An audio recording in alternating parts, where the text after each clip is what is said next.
Welcome to Lama Surya Das's Awakening Now podcast. We are very pleased to share with you Lama's unique illumination of the awakened awareness teachings.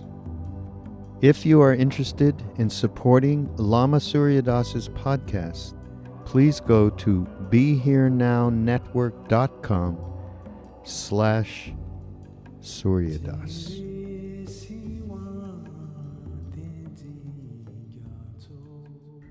Hi, everybody.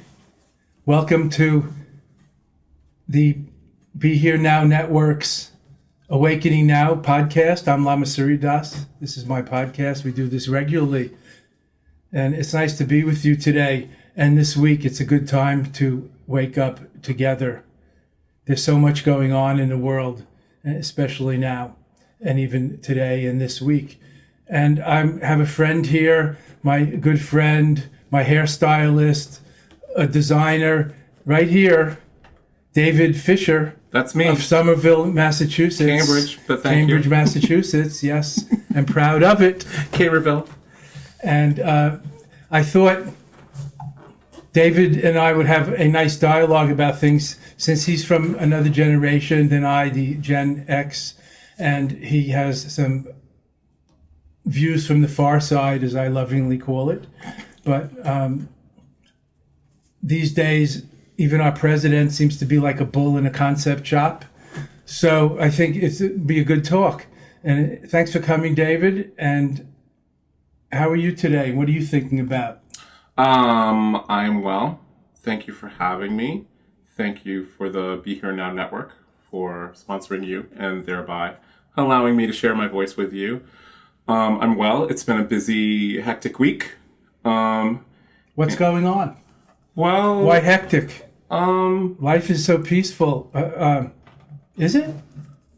I don't know how peaceful it is for everyone. Seeing what we've seen in the world and in Charlottesville, Virginia,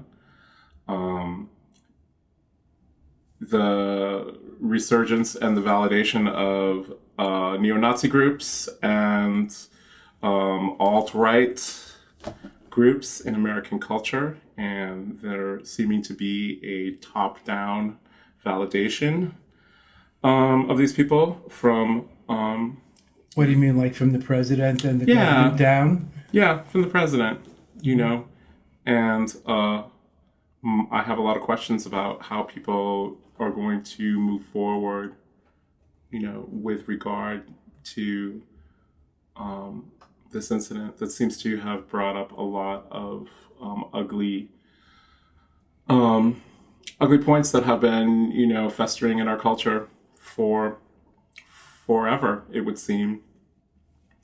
And how do we honor the death of an innocent counter-protester who was raising her voice against oppression and white supremacy, etc. Yes, that young woman. Yes, Heather Hare. So I would encourage people, if they have not had an opportunity to see her parents and family speak at the memorial service that was given in her honor, to view that. And it seems that her mother has given voice to maybe not an absolute voice of forgiveness for her murderer, but definitely, wanting to bring the conversation forward and bring to the world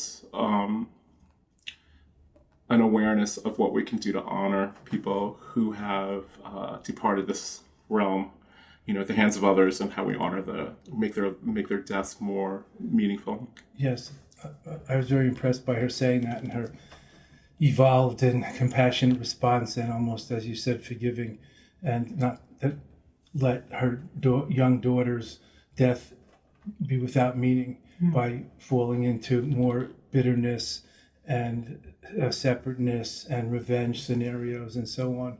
And it has uncovered, again, this very deep and long-standing racism that we have in this country and elsewhere, of course. Very unfortunate, even after having President Obama, a person of color, and other things. Of course, I'm a 60s guy, so we lived through the civil rights movements and feminism. But when I read or hear Martin Luther King Jr., the Reverend King, or James Baldwin, the great and seminal black writer who moved to Paris to get away from racism and spoke out so much in the 50s and 60s and 70s even, not much has changed from that point of view, surprisingly. And the things they say are still relevant, and we have gone far, admittedly, but there's far to go. And especially these days, things are moving so fast, it seems, and the fast new media and fast communications, and it's very hard to slow down enough to take a breath and pay attention and see where we are here and now and what we may be doing, mostly unconsciously, no doubt, to perpetrate systemic abuse and exploitation and oppression, and to weed out, I believe, the roots of anger and selfishness and greed and hatred in our own hearts and minds, because it all really begins there. And I marched in the 60s in Washington and was tear gassed in front of the Pentagon and the Treasury Department protesting, peacefully protesting, I might add, with huge numbers of crowds, 100,000 people at least, I'm sure. The Vietnam War and the secret bombings of Cambodia, and the information gap, as we called it then, was so bad between the government and the news and the public. We couldn't really find out what was happening. Secret bombings of Cambodia by the president and by Henry Kissinger, his Secretary of State, very hawkish people. But these days, especially with the alternative reality and fake facts and fake news that we're dealing with, it's not just spin. It's almost made out of nothing. It's very hard to understand what's going on, have a clear picture of how to respond, not just blindly react, and how to go forward together, not just splinter apart in these divisive times, as you said, perhaps even divisive from the top down, although we all know, and it's printed in our public domain, united we stand, divided we fall, but we forget. And even in these days of diversity, we have to see the unity in diversity and see through the illusion of separateness. Otherwise, we sink or swim, rise and fall together, and we're all going to sink into this swamp. Well, I think also how we perceive information in this time in which we live, everything that we do by way of information and media is now a consumer choice, which may or may not be an informed consumer choice. People don't generally read to the end of the paragraph if they can find a bullet point that coincides with the opinion that they already maintain. And it's difficult because... Or that pushes a button. Right. Well, I mean... in which reading is no longer impossible or relevant, seemingly. But at the core of it, let's take a moment to examine that we live in a time where the term infotainment, is something that we, are being presented with constantly. And, this whole barrage of information, whether or not it is factual, I think it ties very much into the shock event, which is something that certainly, our president and his administration, they have capitalized on very much, and I don't mean to be a conspiracy theorist because, I am one, but that's just how it goes. But for example, the day that the FBI raided Manafort's home looking for documentation or whatever they were looking for in his connection to the Russia investigation was the day that Trump tweeted about his ban of trans people serving in the military. And this is something that we need to be willing to look for information that is going on underneath these great shock waves that are created as, clickbait. Or you mean to say that the president and his allies at the top distracted the public on purpose from the very backward step and shocking news of banning trans people from the military?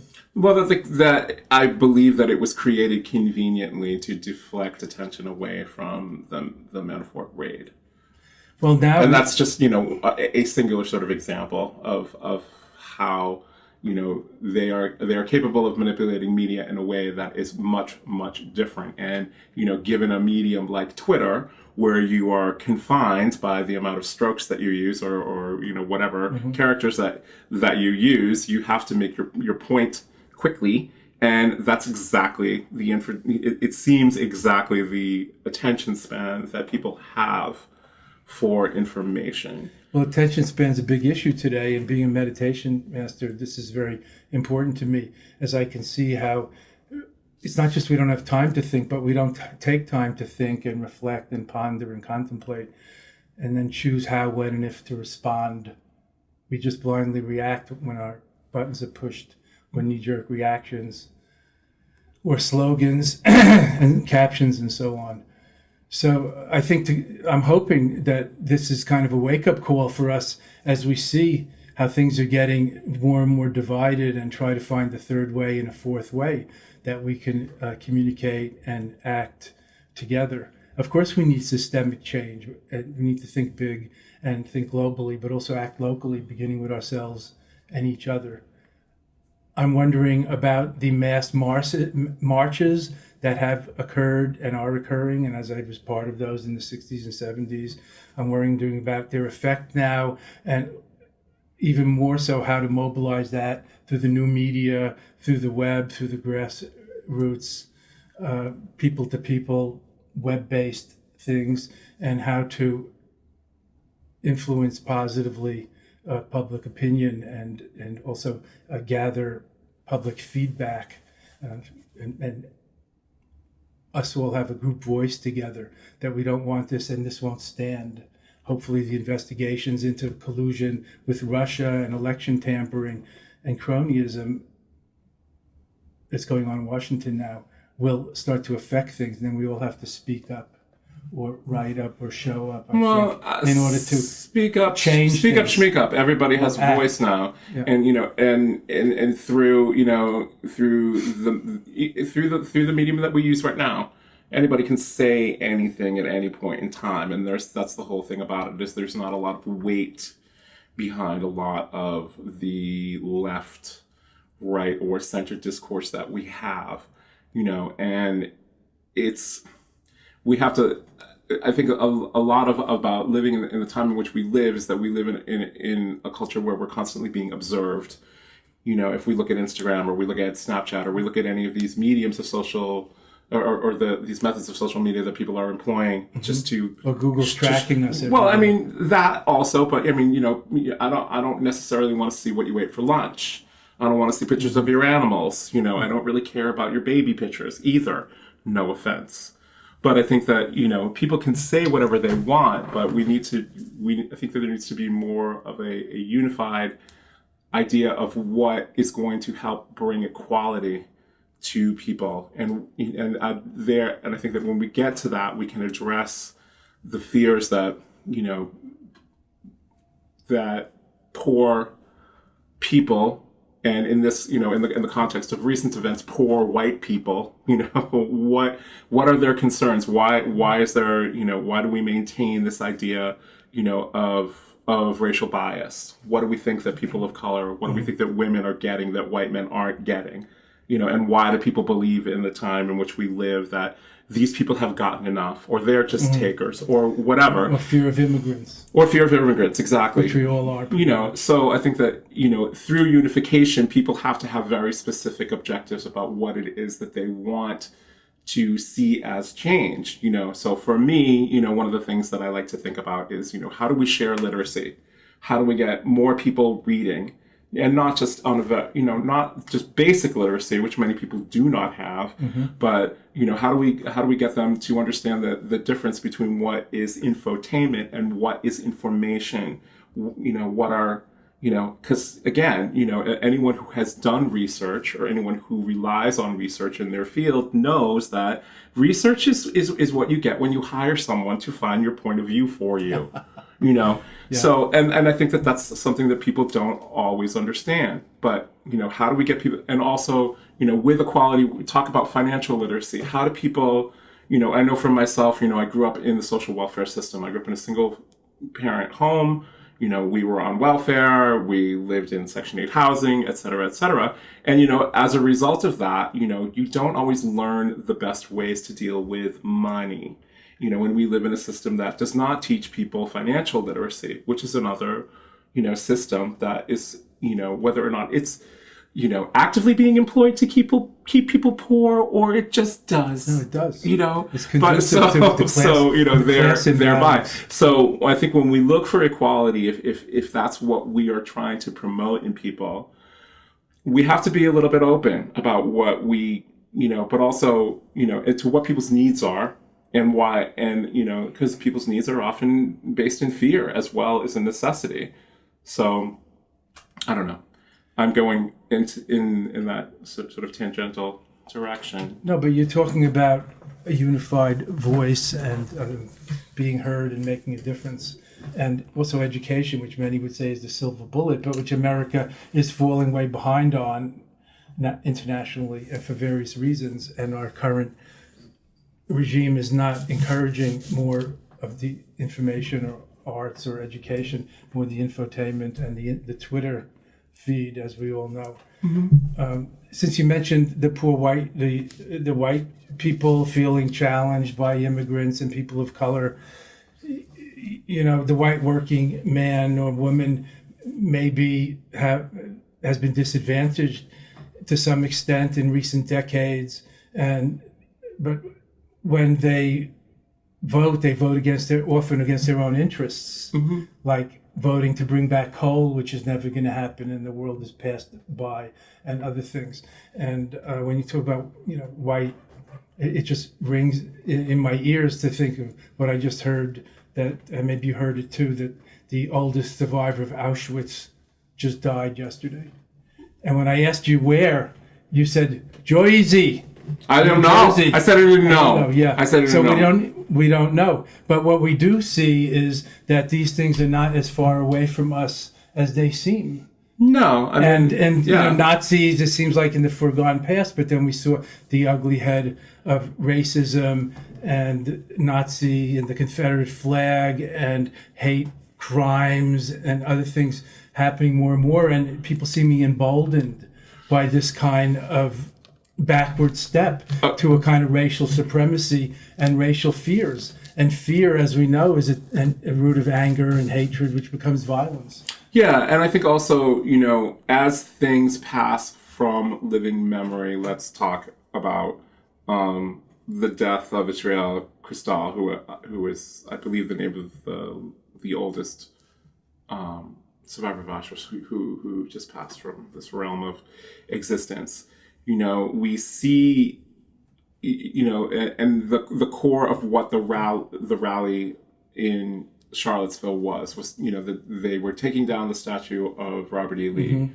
And, you know, those, you know, a lot of these Confederate statues were erected between the 1880s and the 1920s when when people who fought and lived during the Civil War era were passing away. They were their living memory of that conflict and what that divide was passing out. So you have people who, you know, wanted to propagate, you know, remembrances of these types of things. The colonial and slave right. And South. You know, and it does not, I don't think that it's, you know, I think it's, you know, uncanny or perhaps, you know, ironic or not that, you know, that man died, you know, the day before or the day of that rally, you know, and like like when we were talking earlier, you know, when I was saying, you know, when the universe opens up and creates a cosmic shit show, it's usually a cosmic shit show. There's always more than one thing, you know, but I think that we have to be careful because we live in a time where people can create a history that they like, you know, and they believe that the persona that they create through social media or whatever it is, they believe that that's the facts of who they are. I mean, even if you look at like how people photograph themselves from above when they do a selfie, or duck arm, or whatever the hell it was. I would have to ask some of our younger listener viewers what was it, duck arm, duck face, duck lips. They give the lips of the duck in their selfie. So I think they have it surgically there's made. there's a real belief that we can create a persona that reflects the reality of who we are. And I think that is something that has been coming along ever since, the baby boom and your generation, right. When there was absolute prosperity in an unparalleled way, that, children grew up in a reality where things were infinitely more possible, And we got used to being entitled to that and being on top and having plenty of VAT or leeway or credit on a credit card. Yeah, I mean, look at and everybody getting college educated and having international hegemony and all that. But it's good we have a member of the millennial generation here to fill us in about the duck lips and all, because we each have our different perspectives. And I'm thinking now also about this great movement from the sort of spiritual activist 50s and 60s to the Reagan era, and so on, and the era of I and entitlement, and the kids coming home and living in their parents' basements after college or whatever that means, just as a social phase, and the difficulty in getting jobs and getting launched and becoming autonomous in your own life, not just a little independent, but really autonomous and working together on things. And I talk about it as moving from me to we. And we were the I generations, and about me and self-improvement and self-development and individualism, American individualism and pioneering spirit. But now the world is so interconnected, we have to move from me to we. And my work is partly attitude transformation and trying to be less selfish and train people to choose how to be less selfish and greedy, and give back what's theirs, meaning not so much being with others' minds and worries, and take back what's ours, and so we can be responsible, not just guilty or over obliged and resentful, but be responsible stewards of the planet and of society, and be autonomous within interdependence, not just like teenage independence, disregarding all that goes into it, the network, the web, the support system, the safety net that we're in, our parents in our first world country, and even look at you, me, and our millennials here, white, college educated, and so on. I've lived in third world and worked in refugee camps and so on, so I know somewhat how the other 3/4 of the world lives. And even in China, which is such a rich and up-and-coming country, there's still the bare bulb over the wooden table in the 1 or 2 room apartment for people who are professionals and doctors and so on.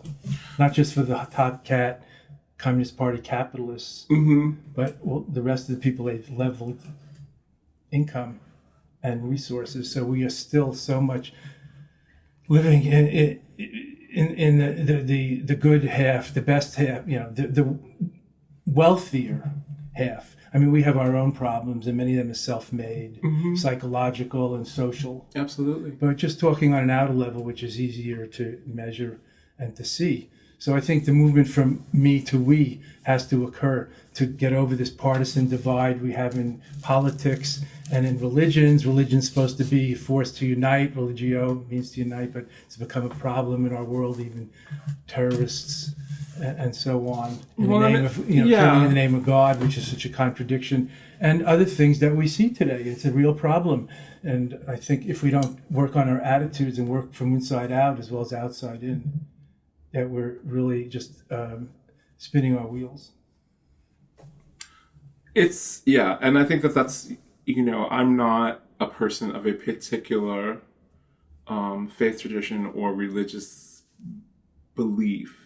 And, I know you outside of your role that you play to many people. I don't know you as Lama, so it's always interesting when we have had conversations before, because I don't not that I don't have a reverence for people's beliefs in, their tradition and how they come to inform themselves of the world, but I don't always understand. From where I come from, I don't ever tend to see a real positive effect of faith, or even practice. And I think that is partly because of the world in which we live. Everybody, certainly within Western traditions, everyone is concerned with the purity bug. I'm more this than you are, and I think that we saw this a lot, certainly in the last election, when, I'm more conservatively pure than you are, or I am more, liberally pure than you are. So I have questions for you, within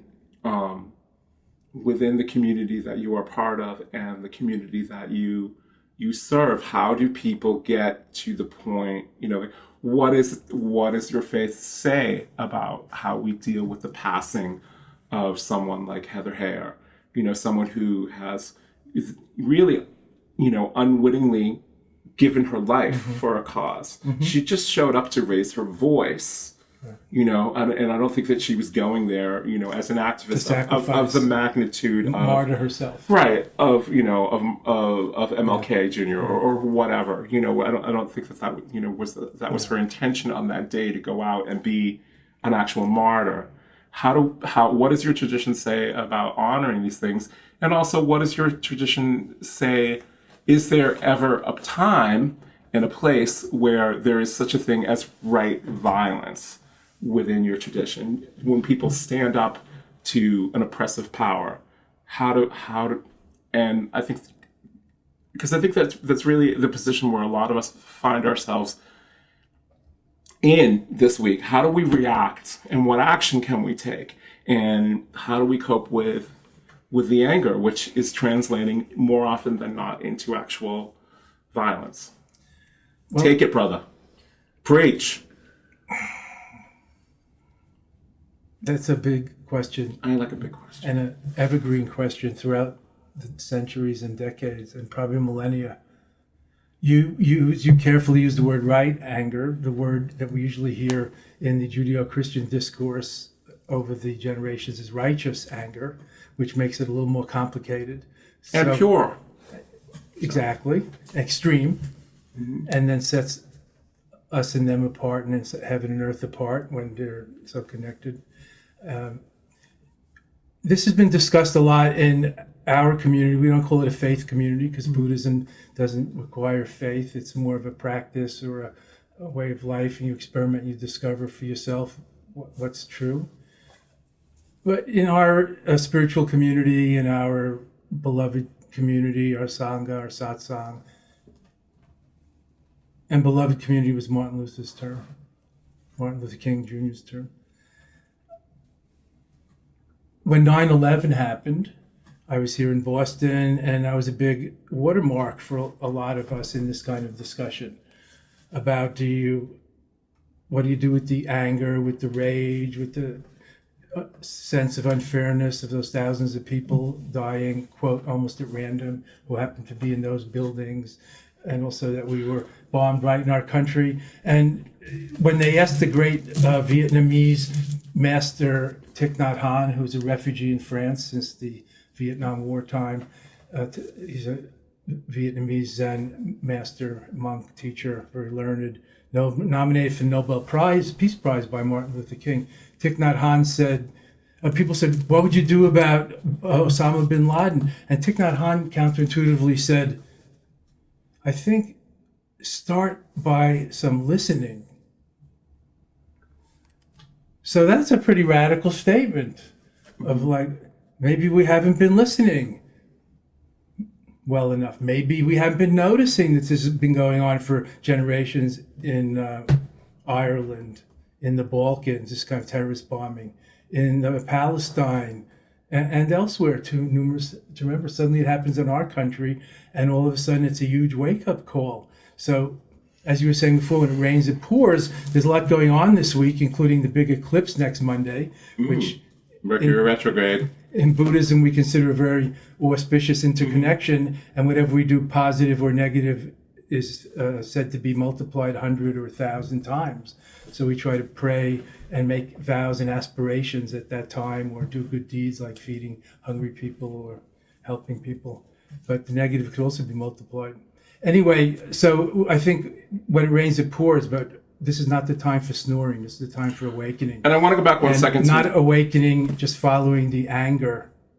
But anger is just a feeling and an emotion and energy, and doesn't need to be suppressed. We have to healthily process it before it becomes hatred, feuds, vendettas of generation, rage, and wars. And root the seeds of anger out of our heart. That's what Buddha taught. That nobody can get you anger if you don't have seeds of anger, if you don't have seeds of anger in your heart. So you might have pain, but you don't suffer or react or make it worse in the same way. You might have a headache, but you don't make it into a migraine by stressing and making yourself more tense.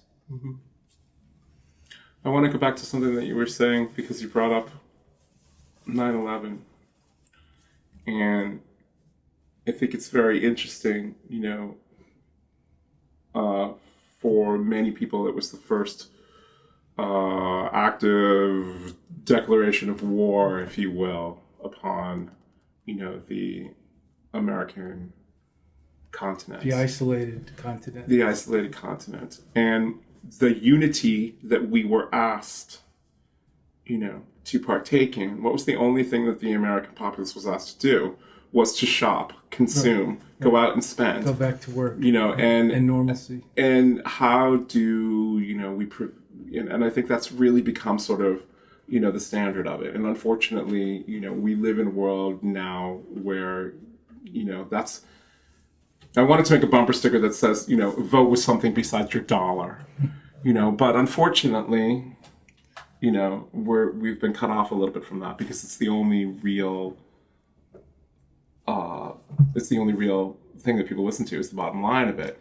But, and I think that was also that was a big point in our culture. We decided that sacrificing, civil liberties, for whatever amount of safety they were going to give us was important. When you look at things like the Patriot Act and all of the omnipresent monitoring, which we live with now, and not only from the government but from our phones, and the convenience that we have of wanting to know where we can get a deal on pears is also gonna tell us whether or not Amazon really liked buying Whole Foods. What does all that mean? Nothing. It means that we will give up our entire identity so that we don't have to, go and get a deal on pears with our legs. Or discriminate. Yeah. And or study the subject and just make a decision. Right. So, and I think that that's part of, bringing it back to how people consume information, whether, they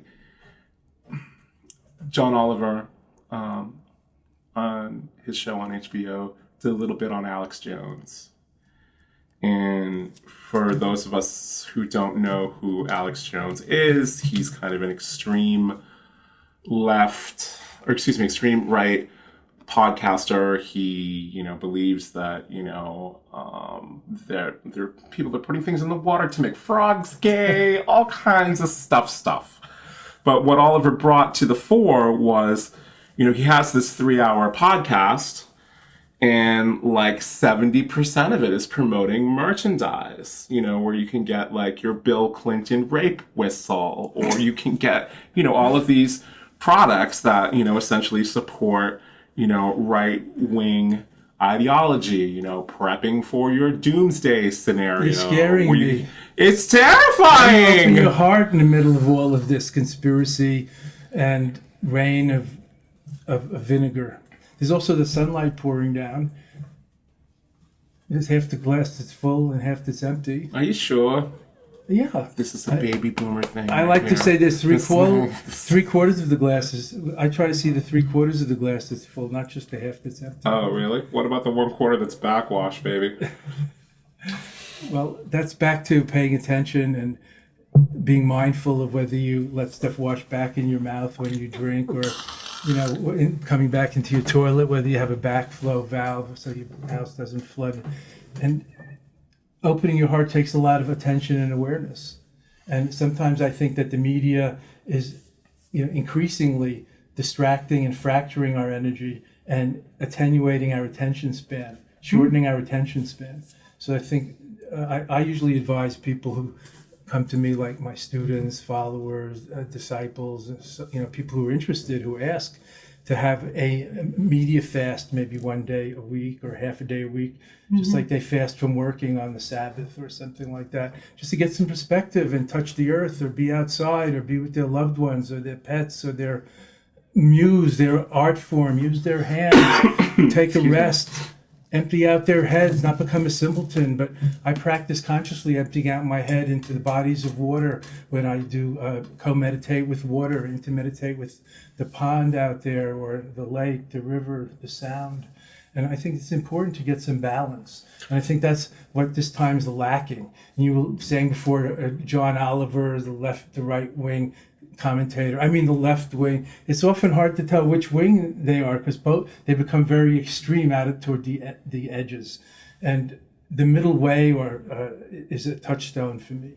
Not either or, but both and.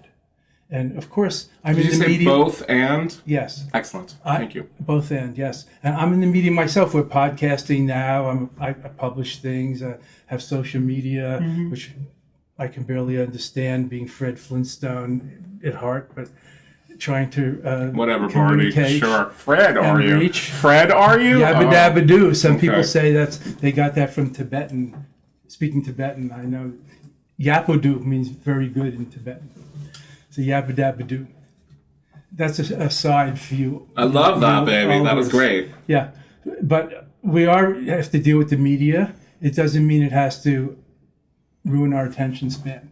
How much television do you let the kids watch, or Xbox, or the screen, whatever it is, the iPad? How much is healthy and how much isn't?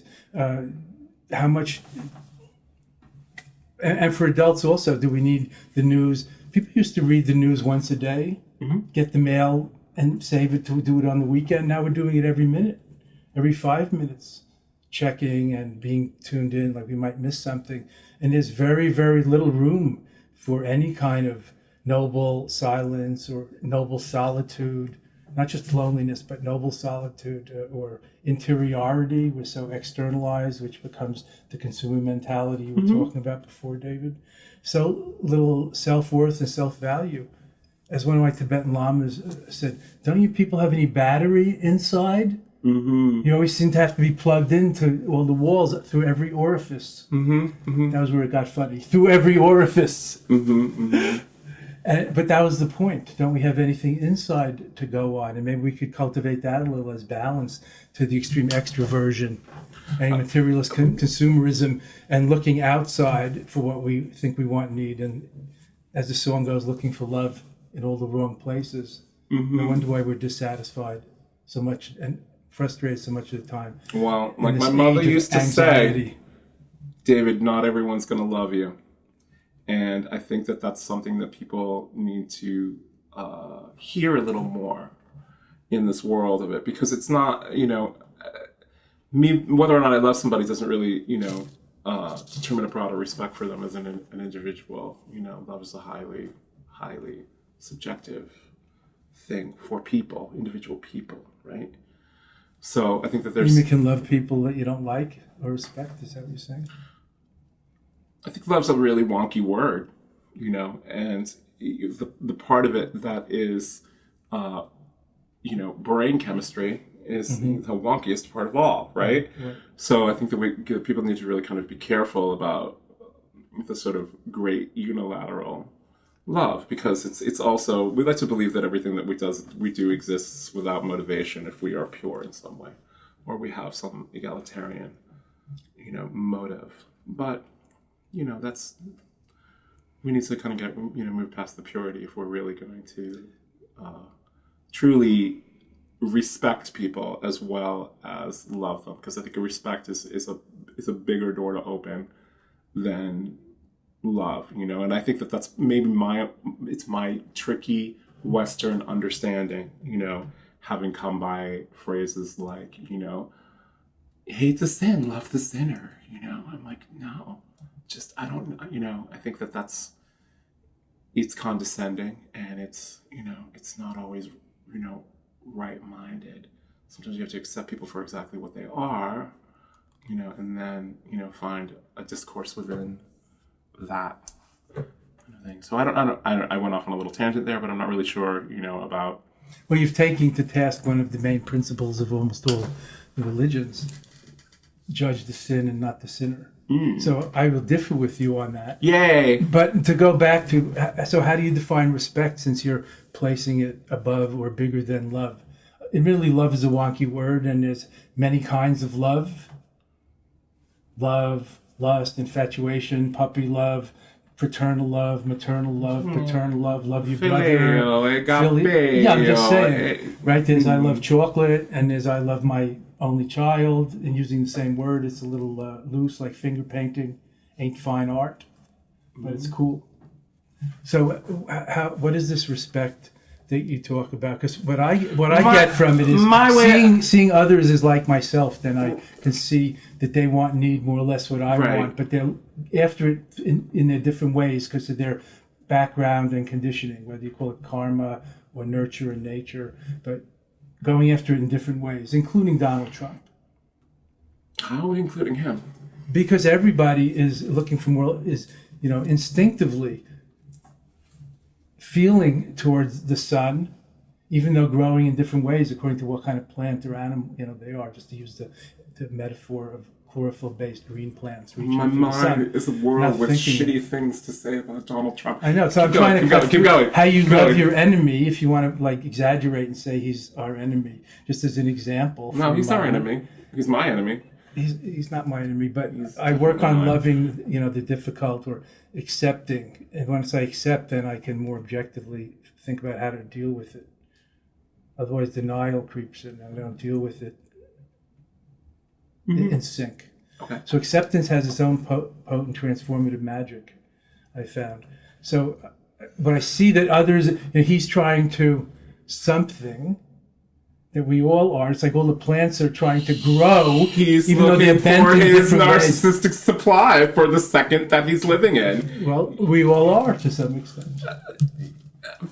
In different degrees. Perhaps. Yeah. Well, I will agree with you that it is all a matter of degree, not kind. Exactly. It's a spectrum from neurotic to pathological to, worse. It could be criminal, psychotic, and so on, psychopath. But we all have the ego, individual survival instinct, and self-referential way of being, but we're not all egotistical bastards or we might be. I'm looking into it. Schizophrenic or narcissists. No, I'm pretty sure. Maybe he is. Okay, but just to say, so you can still love someone as creation is in them and living through them, and growing through them, but judge the sinner, the cronyism, the selfishness, the meretricious talk, as if he's going to help like we the used to say in the 80s, eat the rich, they taste good. Anyway, I can't. Could you explain that? It's a pleasure to differ with you. Eat the rich, they taste. Awesome. I missed the 80s. I was in. I know. Eat the rich, they taste good. Tell me. Well, is this a kind of a modern sushi? Like. There's nothing modern about tartar, baby. The rights of animals. We should equally have human sushi. What are you saying? And rich in what way? Are you talking about material rich, or what kind of? I am. Yes, wealth? I'm not. And you know me.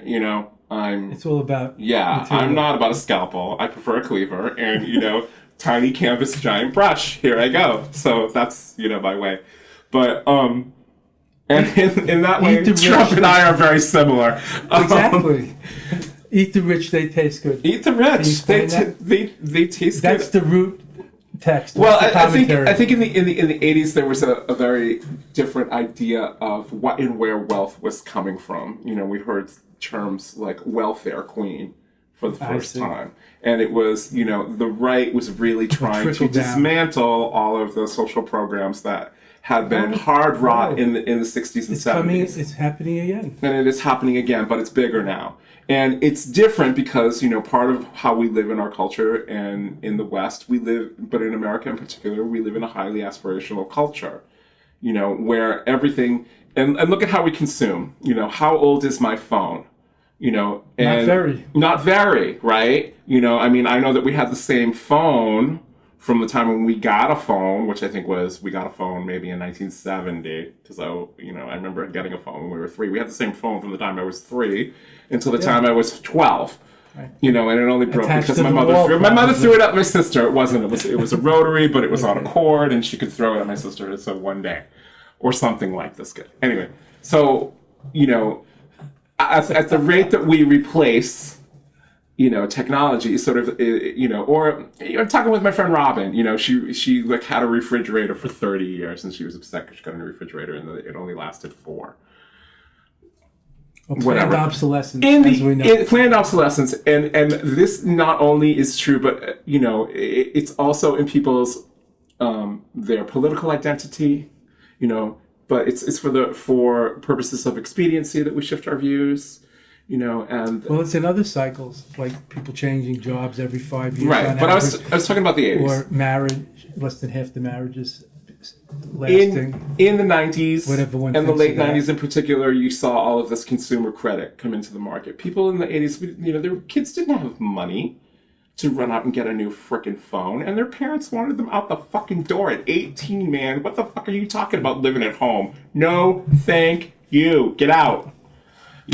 So I think that there's, where we live with so much credit, people believe that there is a monetary wealth that is attainable, that is not backed up by hard currency, gold in the treasury, silver in the bank, whatever. They're going to win the lottery if they keep buying lottery tickets. That's going to pay off the debts. And that also... And we're treating the environment like that, too. We treat the environment like that, and look at all of the entertainment that people absorb.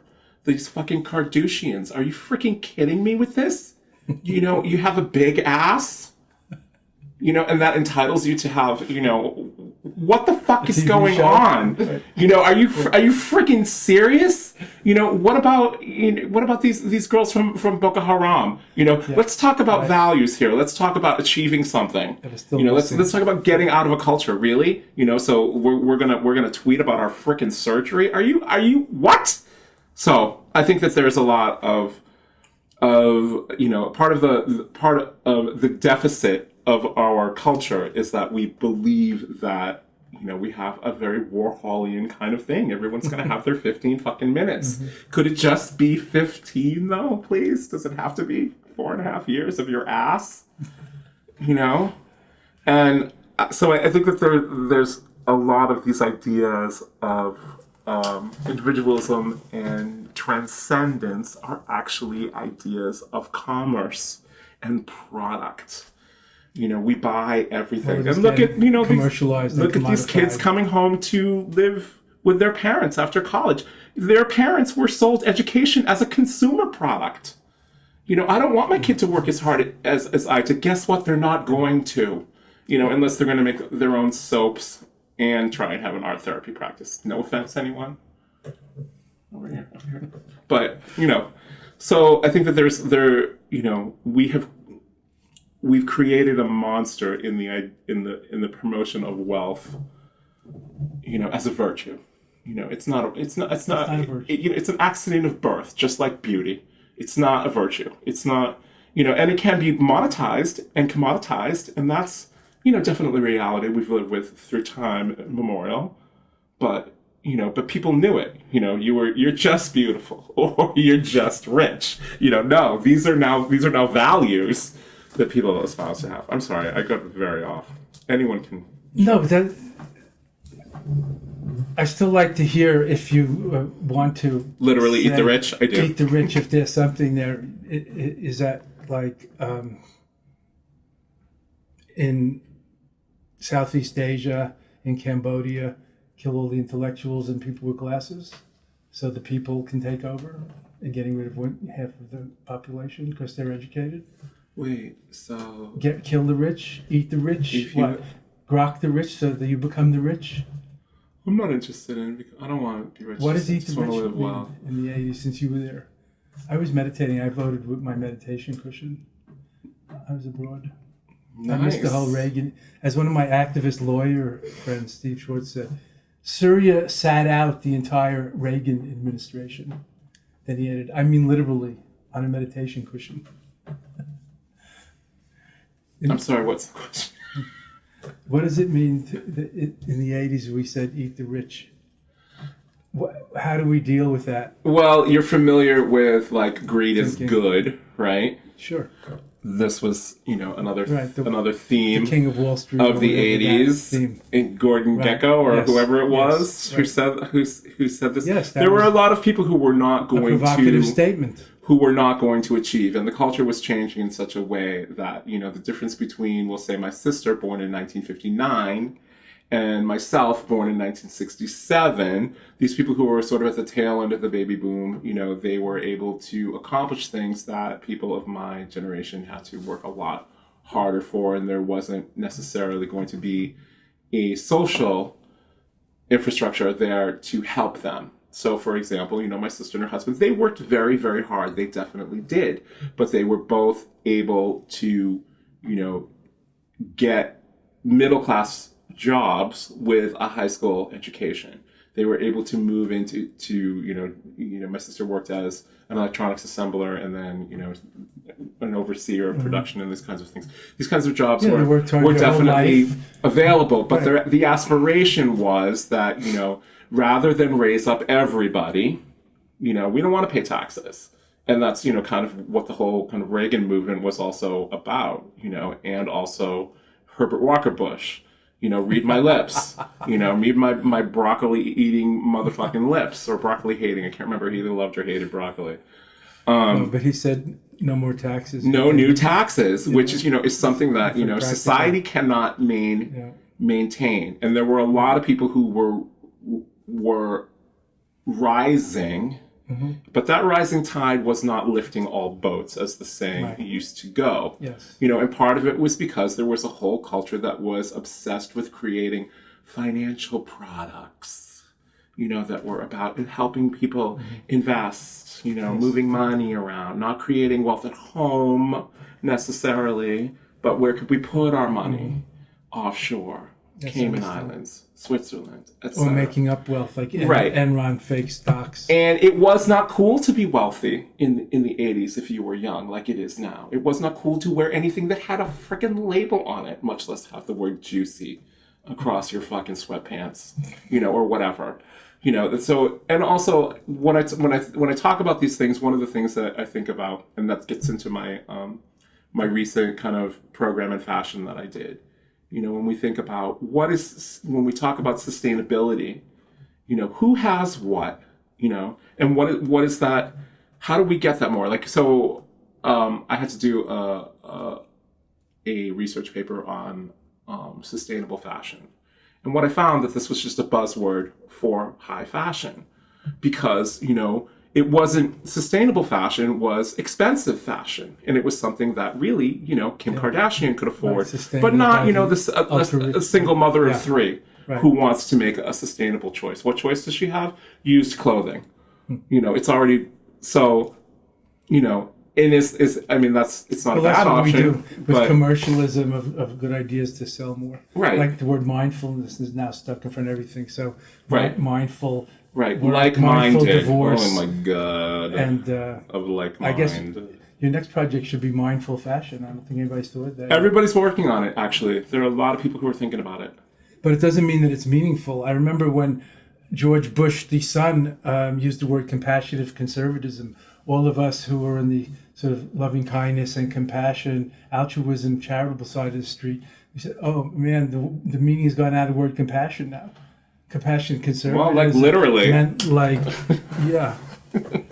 All boats are rising, but only the people who can afford boats are rising. Exactly. Otherwise, the water's rising and the other people are under it. Right. And their mortgages are under it too. Their life is Bangladesh. How do you feel about it? 1 million houses lost on those funny mortgages. So, is there any hope? Always. Because I have a hope. And since 9/11, I've been paying more attention to the news. Remember, I was out of the country for 20 years in Asia in the 70s and 80s, part of the 90s. And the news is usually bad, but not all. There's good news. It depends what your news source is. And there's also things going on around the sun's coming up and the rabbits are out there, I see, and that's a good news. It depends what you mean by news. Like Thoreau, our erstwhile neighbor of Walden Pond fame, said, I'd rather tune into the timeless than to the news. So I've been trying to turn into the news because I feel responsible to know a little more what's going on and be an informed voter and citizen now that I live in this country and a spiritual leader. And then people rely on me and ask me things and we're on panels and in public. And it's very saddening, if not depressing. If it bleeds, it leads, and so on. Nobody's reporting any of the good things that some of us know are happening in our communities. It's not that often it's reported. But counterintuitively, whenever I see a young person looking, not that they're perfect, like we were, None of us as were the perfect. song goes. We were Whenever I perfect. see a young person, I irrationally feel optimism from their energy and their buoyant energy and eyes. So I think that's where the hope is, not just with the young, but with us and the young energy. Nature's growing up through all of us of any age, and that's what we would call like spirit or something. But What did whatever Arthur words you Rimbaud put say? on it. That genius is the ability to recall childhood at will. And I think that's, in his time it made sense, but in our time I'm not sure it makes so much sense. Well, no, but what he's talking about, the great French poet Rimbaud, he's talking about the inner child, or the little Buddha, the little Jesus, the uncorrupted inner Honey Boo Boo. inner Oh, sorry. light that's prior to, not just in his time, but that's deeper, that's prior to our defense mechanisms, that's prior to our personality and character flaws and our persona and our act in the world. That's still there, that innate, dare I ask you, purity of heart. Were you afraid of monsters when you were little? No, Never? Okay. I'm just asking. I was the big brother. Oh, so you could show your fear of monsters. If you I'm had just any. telling you, I was the oldest child, so I wasn't really.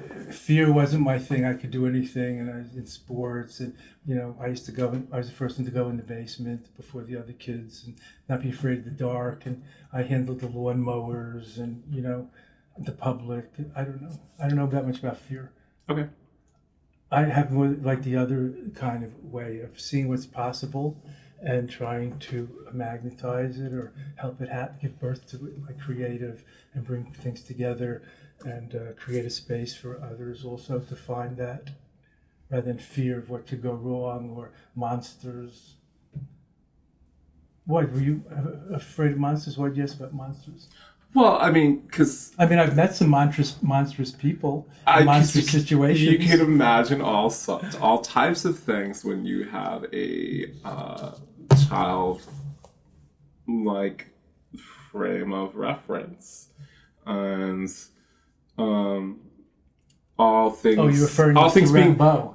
well, Going not back to being not like a child. well, yeah. I mean, I think that all things fantastical, live in the imagination of a child, and there's, wherever they're, I think a great part of the purity dilemma that we live with is that it's very hard for us to acknowledge our own darkness. Dark side, yeah. It's hard for us to accept that we can create the golem within us. Yes. But it also that there is and can be purpose, legitimate purpose to the darkness that we The have golem within us. is within all of us, but do we feed the golem or do we feed that light being? I don't know. It depends on what he's eating. Well, I think it depends on what we want to nourish and become. See, you say potato, I say let's eat the tomato. It's delicious. And I'd it's rather red. eat the tomato And than it's rich, red. No, sorry. but I'm not a vegetarian. It's just my preference. But I would say that Arthur Rimbaud, the great poet, was referring to something like what Jesus said, to become like a child again. It doesn't mean to become childish. It means to become childlike. Like we all have that purity or innocence inside, underneath the scars and wounds of outrageous fortune, our character, our defense mechanisms, and so on. That's what Wait, are you becoming talking about childlike. slings and arrows? Yes. Okay, good. Very good, thank you. I'm checking. That's why I love talking to you, Because I remember the slings and the arrows. because you Because I bring slings and arrows Because you to your light beam. you can edit my logorrhea, Okay. my endless word barrage, and give you the right quote. You're better than Google. As one of my friends complained, Facts used to matter. Oh. people used to ask. He was a retired rabbi. People used to ask us rabbis, Rabbi Levine and Rabbi. So now they ask Rabbi Google. Yeah, they used to call me Google at work. They'd be like, David, blah, blah. And I'm like, and they'd be like, oh, really? And I'm like, yeah. And it was winter. And they were like, oh, really? But, Well, it's Google now. It'll be something else, or it is already soon that I haven't heard about. But I'm also interested in Thoreau, the timeless, not just the news of today. On the other hand, living in the now is the only place we can be. So that's the balance point back to the middle way. Being here now and also in touch with the bigger picture that will be gone soon enough. And life goes on. mm-hmm. And it's not just about me, myself and I, or me and mine, or us, which brings them. So I think that's where the hope is. But I also fear for the kind of world we're leaving our children and the next descendants. The environment, the socioeconomic injustice and gaps. Well, don't buy And them so iPods. Give them wooden toys. Less batteries in the landfill. Back to the woods, as Thoreau said, I'd rather sit on a pumpkin than a throne. You remember Alan Sherman? Yes. Okay. Live comedian. like Thoreau did, Yeah. discussing what's with Cuba there. Never mind. Sorry. Yes. Well, now we can visit Cuba, or maybe we can't. This Maybe year, we can't. but we will again. Thank you very much. Thank you for David having Fisher. me. Thank you for having me. Hairdresser to the gods and goddesses of Cambridge, Some of them, yeah, absolutely. and the others too. Okay. Excellent. Thank you very much. You're welcome. Tune in again to the Awakening Now podcast. I have at least 40 podcasts here on the Be Here Now network, inspired by Ram Dass, spiritual pioneer and light bringer, our dear old friend Ram Dass.